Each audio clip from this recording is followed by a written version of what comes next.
இதுதான் நம்ம சேனலோட ஃபர்ஸ்ட் லாங் வீடியோ vlog அப்படின்னு சொல்லிட்டு நினைக்கிறேன். ஆக்சுவலாக நேற்று வந்து ஒரு நிறைய வேலைகள் இருந்தது. ஃபஸ்ட்டு மெயினாக பாப்பாவை வந்து ஒரு கிளாஸில் விடணும். ஸோ அதுக்காக போயிருந்தோம்.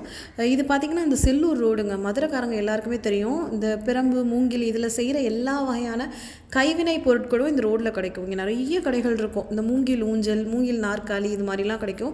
ஸோ நாங்களே ரொம்ப நாளாக ஒரு மூங்கில் ஊஞ்சல் வாங்கணும்னு பார்த்துட்ருக்கோம். இது இங்கே செக் பண்ணி வாங்கணும். அப்படியே தல்லாகுளம் அம்மா மேஸ் அந்த வழியாக வந்து மியூசிக் காலேஜுக்கு போனோம். சத்குரு சங்கீத சமாஜம் அங்கே வந்து இப்போ ஒரு ஈவினிங் கிளாஸ் நடக்குதுங்க, மியூசிக் கிளாஸ். ஸோ இசையார்வமிக்க யார் வேணால் அந்த கிளாஸில் சேரலாம். வயசு வந்து ஒரு தடையே இல்லை. சின்ன குழந்தையிலேருந்து பெரியவங்க வரைக்கும் சேரலாம். ஒரு ப்ரொஃபஷ்னலான ஒரு மியூசிக் கிளாஸ் வந்து அவங்க இங்கே எடுக்கிறாங்க. எல்லா வகையான இன்ஸ்ட்ருமெண்ட்ஸும் எடுக்கிறாங்க. வித் மினிமம் ஃபீஸ் ஸ்ட்ரக்சரோடு எடுக்கிறாங்க. ஸோ அங்கே தான் பாப்பாவை கொண்டு போய் வீக்லி ட்வைஸ் அவளுக்கு கிளாஸஸ் இருக்கும். ஸோ அங்கே போய் பாப்பாவை ட்ராப் பண்ணணும் அப்படின்னு சொல்லிட்டு ட்ராப் பண்ணோம். அவளுக்கு கிட்டத்தட்ட ஒரு 1 hour கிளாஸ் இருக்கும். ஸோ அதுக்குள்ளே போய் வேறு வேலைகளை முடிச்சுட்டு வந்துடலாம் அப்படின்னு சொல்லிட்டு அவளை இங்கே ட்ராப் பண்ணோம். இந்த காலேஜே ரொம்ப ரொம்ப ஒரு பாரம்பரியமிக்க ஒரு காலேஜ் அப்படின்னு சொல்லலாங்க. நிறைய பெரிய பெரிய இசை மேதைகளை உருவாக்கின இடம் அப்படின்னு கூட சொல்லலாம். பாப்பாவை அங்கே விட்டுட்டு அப்புறம் திரும்ப வந்து நேற்று காலாஷ்டமி நான் சொல்லியிருந்தேன். ஸோ காலாஷ்டமி அப்படிங்கிறதுனால தெப்பக்குளம் காலபைரவர் கோயிலுக்கு போகணும் அப்படின்னு நினச்சிருந்தோம். ஸோ தெப்பக்குளம் வந்து மதுரைக்காரங்க எல்லாருக்குமே ஒரு ஃபேமஸான லேண்ட்மார்க்குங்க. சென்னை மக்களாக இருந்தால் நீங்கள் பீச் அந்த மாதிரி போவீங்க. பட் மதுரை மக்களுக்கு பார்த்திங்கன்னா தெப்பக்குளம் வந்து அந்த மாதிரி ஒரு இடம். அதுக்கு சுற்றி நிறைய கடைகள் இருக்கும் அந்த தெப்பக்குளம் சுற்றி. ஸோ வாக்கிங் ஏரியாவாக மக்கள் யூஸ் பண்ணுறாங்க. அதுக்கப்புறம் வந்து இந்த ஸ்ட்ரீட் ஃபுட்ஸ் விதவிதமான அந்த மாதிரி ஃபுட்ஸ் எல்லாமே இங்கே கிடைக்கும். நாங்கள் போன டைமில் ஹெவி டிராஃபிக் பாருங்கள். நிர்மலா ஹை ஸ்கூல் அப்போ தான் ஸ்கூல் விட்டு குழந்தைங்க அந்த ஸ்கூல் குழந்தைங்கலாம் போயிட்டு இருந்தாங்க. ஸோ செம்ம டிராஃபிக்காக இருந்தது. அந்த peak hours of Madurai evening 5 o'clock அந்த டைம்ங்கிறனால அப்படியே அந்த தெப்பக்குளம் கோயிலுக்கு நேர எதுக்கு தாங்க இந்த காலபைரவர் கோயில். இதுவும் அகைன் மதுரையில் இருக்க எல்லாருக்கும் தெரியும். இது ரொம்ப பவர்ஃபுல்லான தனி காலபைரவர் கோயில். ரொம்ப காலமாக இருக்குது. மீனாட்சி சுந்தரேஸ்வரர் கோயிலோட கட்டுப்பாட்டில் இருக்க கோவில் அப்படின்னே சொல்லலாம். ஸோ இங்கே பாருங்கள் தெப்பக்குளம் ஏரியா வந்துட்டோம். மதுரைக்காரங்களை பொறுத்த மட்டும் இது ஒரு ஐகானிக் டூரிஸ்ட் ஸ்பாட் அப்படின்னே சொல்லலாம். ஸோ நம்ம காரை ஓரமாக பார்க் பண்ணிவிட்டு சுவாமிக்கு தேவையான பூஜை பொருட்கள் நேற்று வந்து ரொம்ப last Kalashtami of the year அப்படிங்கிறனால சுவாமிக்கு தேவையான பூஜை பொருளெல்லாம் வாங்கிட்டு பைரவரை போய் கும்பிட்டோம். ஸோ நல்லபடியாக பைரவர் தரிசனம் முடிஞ்சது. மறுநாள் வந்து பூஜைக்காக ரொம்ப விசேஷமாக கோவிலில் நிறைய அரேஞ்ச்மெண்ட்ஸ் பண்ணிகிட்டு இருந்தாங்க.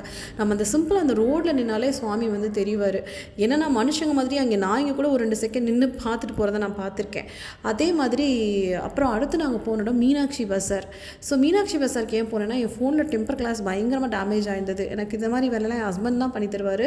ஸோ அவர் போய் இந்த டெம்பர் கிளாஸ் எல்லாமே மாற்றிட்டு அப்புறம் இன்னும் சில சின்ன சின்ன விஷயங்கள் வாங்கணும் அப்படின்னு சொல்லி வாங்கினார். ஸோ எலக்ட்ரானிக் அப்ளையன்சஸோ மொபைல் ஆக்சசரிஸோ புது மொபைலோ எது வேணாலும் அந்த மீனாட்சி பஸாரில் வாங்கலாங்க. இதில் இல்லாத பொருளே கிடையாது.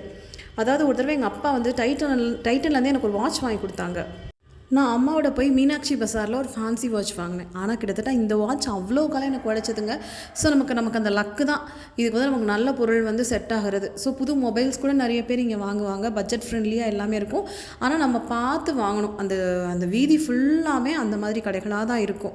அப்புறம் நெக்ஸ்ட்டு ஸோ இவ்வளோ ஷாப்பிங் அது இதுன்னு அலைஞ்சதில் டயர்டாயிட்டோம். அப்புறம் திரும்ப பாப்பாவையும் காலேஜ்லேருந்து கூப்பிட்டுக்கிட்டு திரும்ப நாங்கள் போய் அஞ்சப்பருக்கு போனோம்.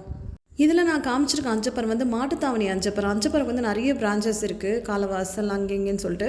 ஸோ இதில் நான் காமிச்சிருக்கிறது மாட்டுத்தாவணி அஞ்சப்பர். ஈவினிங் ஒரு 6:37 அந்த டைமில் போனோம். ஆனால் என்னன்னு தெரியல, நேற்று பெருசாக ஹோட்டலில் கூட்டமே இல்லை. முன்னாடி வந்து ஃப்ரீக்வெண்ட்டாக போவோம். ஏன்னா என் ஹஸ்பண்ட் வந்து சூரியன் எஃப்எம் அங்கெல்லாம் ஒர்க் பண்ணப்போ நாங்கள் ஃப்ரீக்வெண்ட்டாக அந்த ஹோட்டலுக்கு போவோம். இந்த ஹோட்டலோட பெரிய ப்ளஸ் என்ன அப்படின்னா வெஜிடேரியன் நான் வெஜிடேரியன் ஐட்டம்ஸ் ரெண்டுமே கிடைக்கும். அதோட வந்து கொஞ்சம் ஆம்பியன்ஸ் எல்லாமே நீட்டாக இருக்கும், கொஞ்சம் எலிகண்ட்டாக இருக்கும். அப்படிங்கிறனால எங்களுக்கு ரொம்ப பிடிக்கும். தவிர என்னவோ தெரியல, மற்ற பிரான்ச்சஸ் ஆஃப் அஞ்சப்பரை விட இந்த பிரான்ச் எப்போயுமே கொஞ்சம் கூடுதலாக பிடிக்கும். டேஸ்ட் வைஸ் எல்லாமே கொஞ்சம் நல்லா இருக்க மாதிரி இருக்கும். அப்புறம் நானும் என் ஹஸ்பண்டும் வெஜிடேரியன் சாப்பிட்டோம். ஸோ சப்பாத்தி அப்புறம் மஷ்ரூம் மசாலா அந்த மாதிரி நான் வாங்கிக்கிட்டேன். பாப்பா மட்டும் நான்வெஜ் வாங்கினா. அவளுக்கு வந்து இந்த veg fried rice so chicken 65 வாங்கினா. ஸோ இவர் வந்து சிம்பிளாக இட்லி தான் வாங்கி சாப்பிட்டாரு. அப்புறம் வீட்டுக்கும் பாப்பாவுக்கு, சின்ன பாப்பாவுக்கு, பெரிய பாப்பாவுக்கு, அம்மாவுக்கு எல்லாமே பார்சல் வாங்கிக்கிட்டு வந்துட்டோம். ஸோ அஞ்சப்பர் ஹோட்டலே நிறைய மெமரிஸ் இருக்குது. இது மதுரையில் வந்து தங்கணும்னு நினைக்கிறவங்களுக்கே ஒரு பெஸ்ட் அகாமடேஷன் பிளேஸ் தான். இந்த சிங்கம் வந்து ரொம்ப ஸ்பெஷலுங்க. ஏன்னா இப்போ குழந்தைங்க வந்து சின்ன குழந்தையா இருக்கும், அது மேலே ஏறி நின்று ஃபோட்டோ எடுப்பாங்க. இப்போ குழந்தைங்க பெருசாகிட்டாங்க, ஆனால் அந்த சிங்கம் அப்படியே இருக்குது. ஸோ அந்த சிங்கம் வந்து என் குழந்தைங்க ரொம்ப ஸ்பெஷலாக நினைப்பாங்க. அப்புறம் இப்படி தாங்க எங்கள் பிஸியாக எங்கள் வீக் போச்சு. Thank you so much.